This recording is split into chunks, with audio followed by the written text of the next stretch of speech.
नमस्कार, मैं तरुण वर्मा और मैं एक क्लिनिकल साइकोलॉजिस्ट हूँ। बहुत से लोग ये सवाल पूछते हैं और बहुत लोगों के बिहेवियर्स में ये देखने में भी आता है और बहुत ही एक बेसिक सा प्रश्न है।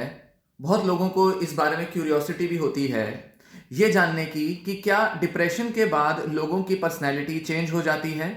क्या डिप्रेशन की वजह से लोगों में कुछ ऐसे स्थायी बदलाव आ जाते हैं, उनके व्यक्तित्व में कुछ ऐसे बड़े चेंजेस आ जाते हैं जिसकी वजह से उनकी पर्सनैलिटी वो नहीं रहती जो कि डिप्रेशन से पहले थी? डिप्रेसिव एपिसोड से पहले लोग जितने चेयरफुल, जितने सोशल, जितने एक्टिव हुआ करते थे, क्या अक्सर लोग डिप्रेशन के इलाज के बाद भी वैसे हो पाते हैं या उनके अंदर कुछ ऐसे बड़े बदलाव आ जाते हैं जिस वजह से वो लाइफ में कभी पहले जैसे नहीं हो पाते? पर्सनैलिटी के बहुत सारे ऐसे डायमेंशंस होते हैं जिसमें कि मेंटल इलनेस के आने से पहले एक व्यक्ति काफ़ी नॉर्मल, काफ़ी हेल्दी और काफ़ी एक्टिव होता है अपने day to day life activities में। पर डिप्रेशन के एपिसोड की वजह से लोगों में जो कि डिप्रेशन के दौरान जो बदलाव आते हैं, इस बारे में थोड़े से शोध हुए हैं, पर डॉक्टरों के ऑब्जर्वेशन में बड़ी इंटरेस्टिंग चीज़ें देखने में आती हैं। स्पेशली जो लोग साइकोथेरेपी लेते हैं, थेरेपिस्ट की नज़र में भी बहुत सारे इंपॉर्टेंट ऑब्जर्वेशंस देखने में आते हैं कि डिप्रेशन और पर्सनैलिटी का क्या रिलेशन है, क्या कनेक्शन है, और डिप्रेशन से पहले की पर्सनैलिटी, डिप्रेशन से बाद की पर्सनैलिटी में क्या बड़े बदलाव देखे जाते हैं। इस वीडियो में इसी बारे में थोड़ा सा आपसे ब्रीफ में चर्चा करूंगा और कुछ ऐसे आइडियाज, पर्सपेक्टिव्स बताऊंगा जो कि इस बारे में डॉक्टर्स और क्लिनिशियंस और थेरेपिस्ट नोटिस करते हैं। तो आइए अब इस वीडियो में आगे बढ़ते हैं। डिप्रेशन का जो एक एपिसोड होता है, या ये कहें कि डिप्रेशन का जो एक क्लिनिकल डिसऑर्डर होता है, उसमें एक पेशेंट के बिहेवियर में बहुत सारे चेंजेस आते हैं। इनको बिहेवियरल डिसऑर्डर या साइकोलॉजिकल डिसऑर्डर भी कहा जाता है। हालांकि डिप्रेशन को एक डिसीज भी कहा जाता है क्योंकि एक बीमारी की तरह ही देखा जाता है जिसका इलाज होता है और इसे क्योर भी कर दिया जाता है। पर डिप्रेशन को जब हम एक साइकोलॉजिकल डिसऑर्डर के तौर पे देखते हैं तो हम ऐसा पाते हैं कि उसमें पेशेंट के बिहेवियर में बहुत सारे बदलाव आते हैं।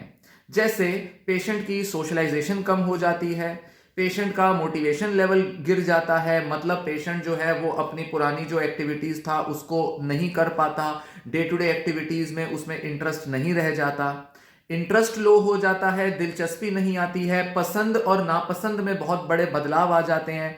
वो चीज़ें जो पहले पसंद थी, अब वो पेशेंट जो है वो चीज़ें पसंद नहीं करता। पहले किसी से मिलना पसंद था, पहले घर के काम करने पसंद थे, जॉब पसंद था, या अपनी कुछ हॉबीज थी, टाइम पास करने वाली एक्टिविटीज थी, लेजर एक्टिविटीज, एंटरटेनमेंट एक्टिविटीज, उन सब में एक बड़ा चेंज आ जाता है और पेशेंट जो है वो देखने में आता है कि अब वो उन चीजों को पसंद नहीं करता। इसी के साथ पेशेंट में कॉन्फिडेंस रिड्यूस हो जाता है, लो कॉन्फिडेंस होता है, आत्मविश्वास की कमी होती है, छोटे छोटे काम करने में भी ऐसा लगता है कि कॉन्फिडेंस नहीं है, खुद पर बहुत ज्यादा डाउट होता है, खुद को एक पर्सन जो है वो बहुत क्रिटिसाइज करता है, इस वजह से उसकी थिंकिंग बहुत नेगेटिव होती है और आसपास की चीजों को लेकर, हर छोटी बड़ी चीज को लेकर एक नेगेटिव ओपिनियन रखने लगता है।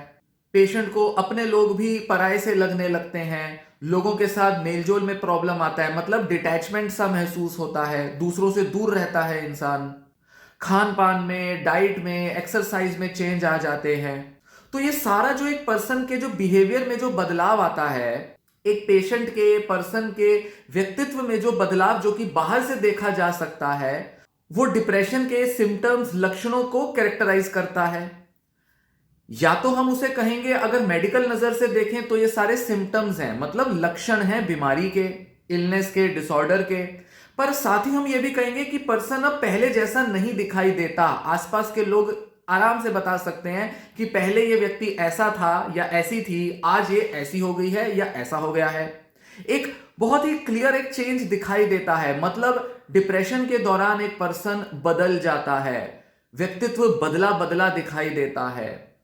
तो ये तो एक मानी हुई चीज है कि हाँ, डिप्रेशन जो कि एक बिहेवियर में चेंज लाता है, साइकोलॉजिकली चेंज लाता है, तो व्यक्ति के पर्सनैलिटी की हम कैसे उसको डिस्क्राइब कर रहे हैं उसमें बदलाव आएगा।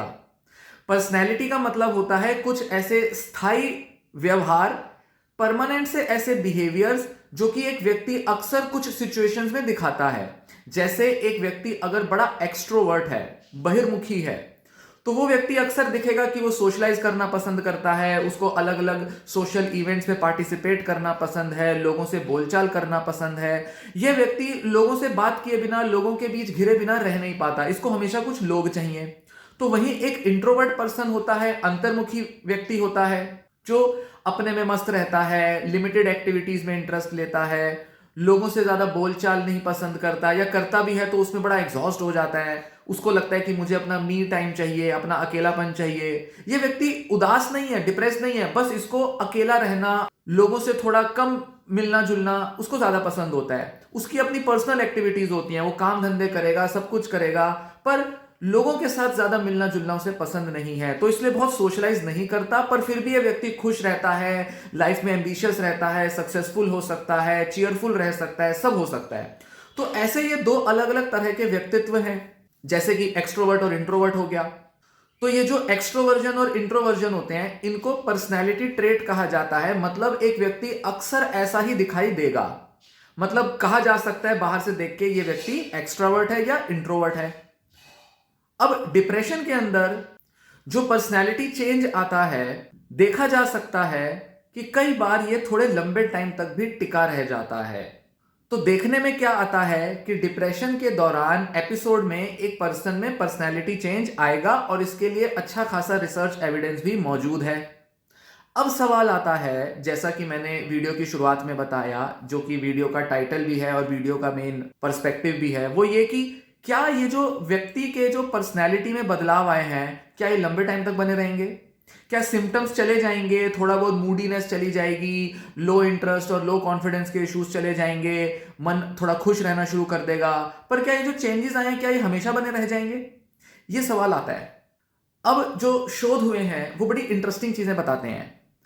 पहला तो ये कि लोगों में फर्स्ट एपिसोड के बाद ज्यादा बदलाव नहीं आते अपने पर्सनैलिटी में। इनफैक्ट लोग अपनी पिछली पर्सनैलिटी को दोबारा से अटेन कर लेते हैं। प्री मॉर्बिड पर्सनैलिटी, मतलब साइकेट्रिक डिसऑर्डर होने से पहले वाली पर्सनैलिटी को वो दोबारा से अचीव कर लेते हैं। तो ये तो एक बड़ी पॉजिटिव फाइंडिंग है कि अगर मानसिक बीमारी होगी, स्पेशली यहां डिप्रेशन की बात कर रहे हैं, तो डिप्रेसिव एपिसोड आने के बाद लोग वैसे ही हो जाते हैं जैसे वो पहले थे। मतलब हम कहेंगे कि डिप्रेशन एक बीमारी थी, क्योर हो गई, जैसे कि सर्दी खांसी जुकाम होता है, कोविड हो गया या कुछ भी हो गया, लोग बीमार पड़ेंगे, उसके बाद दोबारा से पहले जैसे हो जाएंगे, उनके व्यक्तित्व में कोई फर्क नहीं आएगा। तो ये तो हुई फर्स्ट एपिसोड या एक या दो एपिसोड्स की बात। या कह सकते हैं कि एक व्यक्ति को बड़े लंबे टाइम बाद दूसरा एपिसोड हुआ। मान लीजिए 22-24 साल की उम्र में एक बार एपिसोड हुआ था, उसके बाद 40 साल की उम्र में जाकर एपिसोड होता है।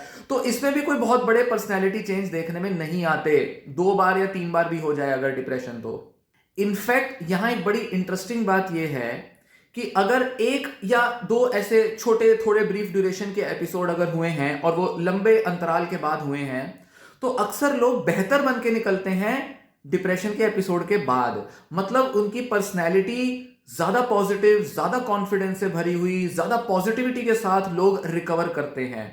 और यही वजह है कि बहुत से लोग ज्यादा एक्सट्रोवर्ट हो जाते हैं, ज्यादा लोगों से मिलना जुलना पसंद करते हैं, लाइफ की कुछ गहराइयों को समझ जाते हैं, लाइफ के कुछ पर्पस मीनिंग को समझ जाते हैं, लाइफ में क्या एसेंशियल है, क्या सबसे जरूरी है, उसकी गहरे में उनके अंदर एक रियलाइजेशन हो जाती है। इस वजह से वो एक बेटर इंडिविजुअल बन के बाहर निकलते हैं। इन लोगों के लिए डिप्रेशन एक ट्रांसफॉर्मेटिव एक्सपीरियंस की तरह होता है, एक तरीके का गहरे में आत्मनिरीक्षण हो जाता है डिप्रेशन के दौरान, और व्यक्ति जो है वो नया व्यक्ति बन के निकलता है, नया पर्सन बन के निकलता है। ऐसे बहुत सारे लोग होते हैं जो डिप्रेशन के एपिसोड से ज्यादा पॉजिटिव बन के निकलते हैं। पर कुछ लोग जिनको एक से ज्यादा एपिसोड हुए हैं, बहुत जल्दी जल्दी हुए हैं, 2-3 साल के अंदर 2 या 3 एपिसोड हो गए, या रिकरेंट डिप्रेसिव डिसऑर्डर है, मतलब कई सालों से हर साल डिप्रेशन का एपिसोड आता जाता रहता है, ऐसे लोगों में पाया गया है कि उनकी पर्सनैलिटी में एक परमानेंट चेंज आता है। ये लोग मान लेते हैं 20 या 22 साल की उम्र में डिप्रेशन का एपिसोड हुआ, जिनको हम कहते हैं एंडोजिनस डिप्रेशन के ये पेशेंट होते हैं, कहीं ना कहीं बायोलॉजिकली प्रीडिस्पोज्ड होते हैं डिप्रेशन को एक्वायर करने के लिए। इन लोगों की पर्सनैलिटी डिप्रेशन से पहले काफी अलग दिखाई देगी, तो वहीं डिप्रेशन के 1, 2, 3, 4 एपिसोड्स के बाद अक्सर दिखाई देगा कि ये लोग बहुत अंडर कॉन्फिडेंट हो जाते हैं, खुद पर से भरोसा इनका काफी टूट जाता है, आसपास के लोगों पर भी भरोसा कम हो जाता है, नेगेटिव इमोशनैलिटी बढ़ जाती है। नेगेटिव इमोशनैलिटी का मतलब है चिड़चिड़ापन बढ़ता है, एंजाइटी के चांस उनमें ज्यादा रहते हैं, पेशेंट थोड़ा ओवर थिंकर हो जाता है, बहुत जल्दी सेंसिटिव हो जाता है, छोटी छोटी चीजों का उसको बुरा लगने लगता है, थोड़े बहुत स्ट्रेसेस भी वो हैंडल नहीं कर पाता, लाइफ में आने वाले चेंजेस को टैकल नहीं कर पाता। ये वाला जो एक पर्सनैलिटी चेंज है ये उन लोगों में दिखाई देगा जिनको रिकरेंट डिप्रेसिव एपिसोड होते हैं, या थोड़े थोड़े ड्यूरेशन के बाद भी अगर इनको 3-4 एपिसोड हो जाते हैं तो इन लोगों में एक बड़ा बदलाव पर्सनैलिटी में देखने में आता है। इसी के साथ ये दूसरों पर ज्यादा डिपेंडेंट हो जाते हैं, इमोशनली थोड़े अनस्टेबल हो जाते हैं, और अगर इन लोगों में अल्कोहल और सब्सटेंस अब्यूज का कोई ऐसा लक्षण है, ये उससे भी अगर सफर कर रहे हैं, तो ये ज्यादा गुस्से वाले और थोड़े सुसाइडल टेंडेंसी वाले हो जाते हैं। मतलब इनमें खुद को लेकर और दूसरों को लेकर काफी गुस्सा, काफी घृणा भर जाती है, दूसरों को लेकर बहुत ज्यादा ये इनटॉलरेंट हो जाते हैं, असहिष्णु हो जाते हैं, लड़ने वाला स्वभाव हो सकता है इनका, चिड़चिड़े हो जाते हैं, गुस्से वाले दिखाई देंगे, घर के लोगों से, बाहर के लोगों से लड़ेंगे, तो एक तरीके की इंपल्सिविटी इनमें ज्यादा बढ़ जाती है। ये वो लोग हैं जो कि कई बार डिप्रेशन के एपिसोड से पीड़ित हो रहे हैं।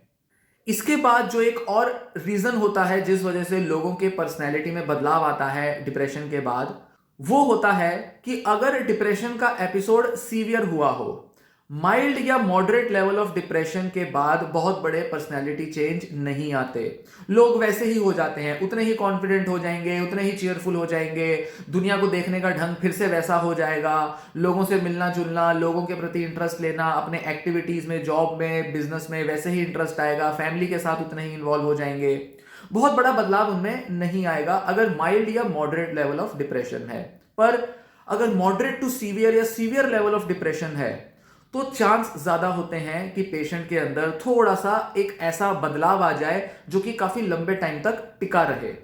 और क्योंकि अगर उनका ट्रीटमेंट ठीक से नहीं हुआ है या उनका अगर ये एपिसोड लंबा चल गया है तो ऐसे में चांस ज्यादा होते हैं कि एक पर्सनैलिटी चेंज आएगा, जिसमें अगेन इमोशनली अनस्टेबल हो जाएंगे, नेगेटिव ज्यादा रहेंगे, अंडर कॉन्फिडेंट हो जाएंगे, दूसरों पर डिपेंडेंट ज्यादा हो जाएंगे, डीमोटिवेटेड से दिखाई देंगे, हमेशा ओवर थिंकर बन जाएंगे।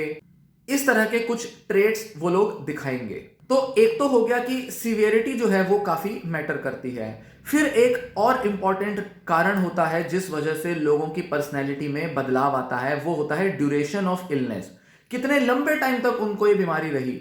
माइल्ड डिप्रेसिव एपिसोड भी अगर लंबे टाइम तक रहेगा, एक पर्सन ने इलाज नहीं लिया, एक पर्सन ने किसी से बात नहीं की, एक व्यक्ति ने अपने डिप्रेशन के लिए काउंसलिंग नहीं ली, थेरेपी नहीं ली, कोई भी बड़ा चेंज उसने अपने अंदर नहीं लाया, तो ऐसे में वो अपने अंदर एक बड़ा बदलाव देखेगा। और फिर साल, 2 साल, 3 साल के बाद जाके अगर ट्रीटमेंट लिया है, तब तक तो वैसे ही इतने पर्सनैलिटी चेंजेस आ चुके हैं कि जब पर्सन ट्रीटमेंट लेगा उसके बाद भी थोड़ा बहुत वो अपने को वैसा ही पाएगा जैसा कि वो इस पूरे डिप्रेशन के एपिसोड के दौरान था। तो कहीं ना कहीं एक स्थायी बदलाव एक व्यक्ति में तब आएगा जब लंबा ड्यूरेशन होता है डिप्रेशन का, चाहे वो बार बार आने वाले एपिसोड हो, चाहे वो एक ही सीवियर या मॉडरेट या कैसा भी एपिसोड हो पर लंबे टाइम तक चला हो, भले ही इलाज हुआ हो या भले ही इलाज ना हुआ हो, पर डिप्रेशन लंबा चल गया, इस वजह से पर्सनैलिटी चेंज आते हैं। नेक्स्ट वो लोग होते हैं जिनमें पर्सनैलिटी चेंज आएगा जिनमें कोमॉर्बिड कंडीशंस होती हैं, जैसे डिप्रेशन के साथ उसके बाद सब्सटेंस अब्यूज हुआ, जैसा कि मैंने बताया, जो कि बहुत लोगों में होता है, स्पेशली मेल्स में, आदमियों में तो ये बहुत कॉमन है। डिप्रेशन जैसे जैसे धीरे धीरे उसका ऑनसेट आता जाता है, वो पर्सन ना ट्रीटमेंट ले रहा है, ना काउंसलिंग ले रहा है, ना दवा ले रहा है, ना किसी से बात कर रहा है डिप्रेशन के बारे में, बस उसने अपना अल्कोहल और सिगरेट या ड्रग या तंबाकू का इंटेक बढ़ा दिया इस उम्मीद से कि शायद वो सिगरेट या अल्कोहल लेकर कोप कर लेगा, मतलब इस समस्या से बाहर निकल जाएगा। पर अंदर अंदर डिप्रेशन पनपता रहता है। शराब पी रहे हैं, जैसे तैसे करके डील कर रहे हैं, पर डिप्रेशन पनपता रहता है। ऐसे में जब कोमॉर्बिडिटी हो जाती है, दोनों प्रॉब्लम साथ में आ जाती हैं, इलाज भी नहीं हो रहा, प्रॉब्लम भी लंबी खिंच रही है, तो पर्सनैलिटी में चेंज आएगा। जैसे व्यक्ति गुस्से वाला बन जाएगा, क्योंकि शराब पीने का एक बहुत बड़ा इंपैक्ट ये पड़ता है कि एक पर्सन बहुत इंपल्सिव हो जाता है, बिना सोचे समझे चीजें करने लगता है, गुस्से वाला, चिड़चिड़ा हो जाता है, बहुत जल्दी दूसरों को अपने से अलग कर लेता है, मतलब जजमेंट उसकी पुअर हो जाती है। बहुत से लोग जिनको डिप्रेशन है वो अपनी जजमेंट जैसे जैसे मेंटेन करते हैं, अच्छा बुरा अपना समझते हैं, पर शराब के नशे में, ड्रग्स के नशे में एक व्यक्ति अच्छा बुरा नहीं समझ पाता। ऐसे में वो गलत डिसीजंस ले सकता है, रिस्क ले सकता है, अपने बने बनाए रिश्ते तोड़ सकता है, अपनी जॉब बिजनेस छोड़ सकता है, या अपने स्वास्थ्य को लेकर कुछ गलत डिसीजंस ले सकता है, दवाइयां छोड़ देगा, इलाज नहीं लेगा, लोगों से लड़ लेगा, प्रॉपर्टी का नुकसान कर लेगा, शेयर मार्केट, क्रिप्टो करेंसी में कुछ बड़ा नुकसान उठा लेगा। तो ऐसे में चांस बढ़ते हैं कि एक व्यक्ति ज्यादा रिस्क टेकिंग वाला बन जाता है जब वो अल्कोहल, मतलब सब्सटेंस अब्यूज की उसके अंदर कोमॉर्बिडिटी होती है। शायद पहले आज तक उसने अल्कोहल ना लिया हो ना लिया हो अलग बात है, पर अगर नहीं भी लिया हो तो भी उसमें एक पर्सनैलिटी चेंज आएगा। इसी के साथ एंजाइटी का होना, सोमैटिक सिम्टम्स का होना, कई बार डिप्रेशन तो जैसे तैसे दब जाता है किसी पर्सन का, पर सोमैटिक सिम्टम्स बने रह जाते हैं। सोमैटिक सिम्टम्स की प्रेजेंस में एक पर्सन में डिपेंडेंसी बढ़ जाती है, दूसरों पर डिपेंडेंट हो जाता है, कोपिंग स्किल्स बहुत वीक होती हैं। तो ऐसे में एक पर्सन क्या दिखाई देगा? थोड़ा अंडर कॉन्फिडेंट, डिपेंडेंट और नर्वस दिखाई पड़ेगा, अपनी प्रॉब्लम्स को लेकर हमेशा प्री ऑक्यूपाइड दिखाई देगा, जिसका कि इंटरफेरेंस होगा उसके वर्क और डेली लाइफ में। अब ये बात रही नेगेटिव चेंजेस की। अब आपको बताता हूं कि पॉजिटिव चेंजेस क्या आते हैं। जो लोग टाइमली ट्रीटमेंट ले लेते हैं, जिन लोगों का सोशल नेटवर्क अच्छा होता है, मतलब लोनलीनेस नहीं होती या कम होती है बहुत, जो लोग डिप्रेशन के दौरान या उससे पहले एम्प्लॉयड रहे हैं और लंबे टाइम तक उन्होंने अपने प्रोफेशन में, करियर में एक अच्छी सक्सेस ली है, जो लोग मैरिड हैं और खासकर उनको उनके पार्टनर का सपोर्ट भी है या फैमिली में सपोर्ट मौजूद है उनके, जहां पर लोग उनके डिप्रेशन की कद्र करते हैं, उसकी परवाह करते हैं, जिन लोगों में अल्कोहल या सिगरेट या ड्रग का कोई अब्यूज नहीं हुआ है, ऐसे लोग ज्यादा बेटर बन के निकलते हैं जब उनका डिप्रेशन चला जाता है, जब वो डिप्रेशन से रिकवर हो जाते हैं। क्योंकि ये लोग अपने लाइफ में जो सबसे वैल्यूएबल चीजें होती हैं उसकी कद्र करना सीख जाते हैं, ये लाइफ में और स्ट्रांग बन के निकलते हैं। इनमें एक पॉजिटिव चेंज आता है पर्सनैलिटी में, थोड़े ज्यादा एक्सट्रोवर्ट बन सकते हैं, थोड़े कम चिंता करने वाले बन सकते हैं, थोड़े ज्यादा रिस्पॉन्सिबल दिखाई पड़ सकते हैं, ज्यादा आउटगोइंग, ज्यादा लाइवली, अपनी हेल्थ को लेकर बड़े कॉन्शियस दिखाई पड़ सकते हैं, मतलब अपनी ओवरऑल वेलबींग, मेंटल और फिजिकल वेलबींग के ऊपर काफी कंसर्न दिखाई पड़ते हैं, जो कि काफी पॉजिटिव वे में होता है। नेगेटिव वे में चिंता नहीं करते अपनी हेल्थ को लेकर, पॉजिटिव वे में चिंता करते हैं, अपनी डाइट मेंटेन करते हैं, एक्सरसाइज करते हैं, दिन में रेगुलरिटी आ जाती है, डिसिप्लिन हो जाते हैं, नींद की अपनी परवाह करने लगते हैं, नींद को वैल्यू देने लगते हैं, फैमिली को ज्यादा टाइम देने लगते हैं, और इनके लाइफ में सक्सेस के मायने बदल जाते हैं। जीवन में जो सक्सेस है वो केवल कुछ पैसा कमाने पर या कोई जो भी छोटी मोटी शिकायतें हैं जो उनको होती थी केवल उन तक सीमित नहीं रहती। लाइफ में एक बड़ा पर्सपेक्टिव उनमें डेवलप हो जाता है, ब्रॉडर पर्सपेक्टिव होता है, जीवन की कद्र करना शुरू कर देते हैं, और कई बार लोग ज्यादा स्पिरिचुअल भी हो जाते हैं। डिप्रेशन कई लोगों को स्पिरिचुअल बना देता है, या अगर पहले थोड़े स्पिरिचुअल थे तो ज्यादा स्पिरिचुअल हो जाते हैं, तो एक स्पिरिचुअल ट्रांसफॉर्मेशन भी लोगों में आ जाती है। मेडिटेशन करने लगते हैं, योगा करने लगते हैं, तो नेचुरली उनके अंदर थोड़ी स्पिरिचुअल टेंडेंसीज बढ़ जाती हैं, थोड़े स्पिरिचुअल बिलीफ अच्छे हो जाते हैं उनके। लास्ट में बात करूंगा कि उन लोगों की जो कि साइकोथेरेपी लेते हैं। साइकोथेरेपी की वजह से लोगों में बहुत सारा अपना एक पर्सनल चेंज आता है, जिसमें वो अपने बिलीफ्स और अपना वर्ल्ड व्यू, दुनिया को देखने का ढंग, खुद को देखने का ढंग पूरी तरह से बदल देते हैं। इनफैक्ट ये माइल्ड मॉडरेट डिप्रेशन वाले बहुत सारे लोग जब साइकोथेरेपी लेते हैं, दवाओं के बिना भी जब वो ठीक होना डिसाइड करते हैं, और वो एक बार शायद उन्होंने डिप्रेशन में दवा ले ली होगी पर सेकेंड टाइम वो दवा की बजाय थेरेपी लेते हैं, तो ये लोग अपने बारे में काफी डीपर अंडरस्टैंडिंग डेवलप करते हैं।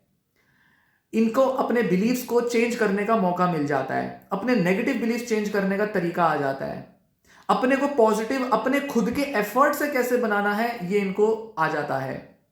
तो ये ज्यादा स्किल्ड हो जाते हैं, ज्यादा अच्छी कोपिंग एबिलिटीज हो जाती है, और साथ ही इनका खुद को और दूसरों को देखने का नजरिया बहुत पॉजिटिव हो जाता है। ये काफ़ी रैशनल और लॉजिकल हो जाते हैं।